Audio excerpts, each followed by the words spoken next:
તો આ તરફ ખેડા જિલ્લામાં ફરી વરસાદી માહોલ જામ્યો છે। માતર અને નડિયાદમાં ધોધમાર વરસાદનું આગમન થઈ ગયું છે। નડિયાદમાં બપોર બાદ મુશળધાર વરસાદ શરૂ થયો છે। કલેક્ટર કચેરી, જિલ્લા પંચાયત કચેરી સહિતના વિસ્તારોમાં વરસાદી માહોલ છવાઈ ગયો છે। તો ભારે વરસાદથી ખેડૂતોમાં ખુશીનો માહોલ જોવા મળી રહ્યો છે।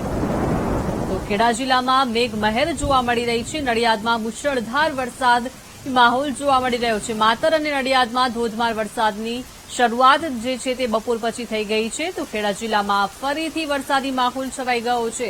બપોર બાદ વાતાવરણમાં પલટો આવ્યો છે અને વરસાદી માહોલ જે છે તે જોવા મળી રહ્યો છે। આ સાથે જ વાવણી લાયક વરસાદ થતાં ધરતીપુત્રો ખુશખુશાલ જોવા મળી રહ્યા છે। ખેડા જિલ્લામાં મેઘમહેરની શરૂઆત ફરીથી થઈ ચૂકી છે। ભારે ઉકળાટ અને બફારા બાદ લોકોને આ વરસાદના કારણે આંશિક રાહત મળશે। મહત્વનું છે કે ધરતીપુત્રો ખુશખુશાલ થયા છે।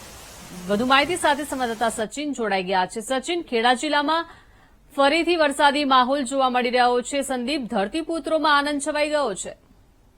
ચોક્કસથી વાત કરવામાં આવે તો ભારે વરસાદના વિરામ બાદ એટલે કે ખેડા જિલ્લામાં અત્યારે ચોમાસું વિધિવત બેઠું ના હોય તેવો માહોલ વચ્ચે આજે વરસાદી ઝાપટા ખાસ કરીને નડિયાદ શહેર પીપલક જે ગામ છે અને આસપાસના વિસ્તારો છે સાથે માતર, ગળતેશ્વર સહિતના જે તાલુકામાં છે તેમાં વરસાદ નોંધપાત્ર બન્યો છે। ખાસ કરીને નડિયાદ શહેરની વાત કરવામાં આવે તો નડિયાદ શહેરના દબાણ જે રોડ છે ત્યાં આગળ આવેલી જિલ્લા કલેક્ટર કચેરી અને જિલ્લા પંચાયત જે વિસ્તાર છે ત્યાં આગળ મન મૂકીને અડધો કલાકથી વરસાદ વરસી રહ્યો છે અને તેને જ કારણે જે આ કચેરી છે તેની આગળ ઘૂંટણ સમાના પાણી ભરાઈ ગયા છે, જેને લઈ અરજદારો જે આ કચેરીમાં આવે છે તેમને ભારે હાલાકીનો સામનો કરવો પડી રહ્યો છે। સાથે સાથે જો વાત કરવામાં આવે તો જે ટ્રાફિક છે તેને પણ ખાસ અસર થઈ હતી અને વાહન ચાલકો પરેશાન બન્યા હતા। પરંતુ કહી શકાય કે જે પહેલો વરસાદ ઝાપટા બંધ પડ્યો છે તેને લઈ ગરમીમાંથી લોકોને રાહત મળતા એક તરફ લોકોમાં ખુશીનો માહોલ જોવા મળી રહ્યો છે।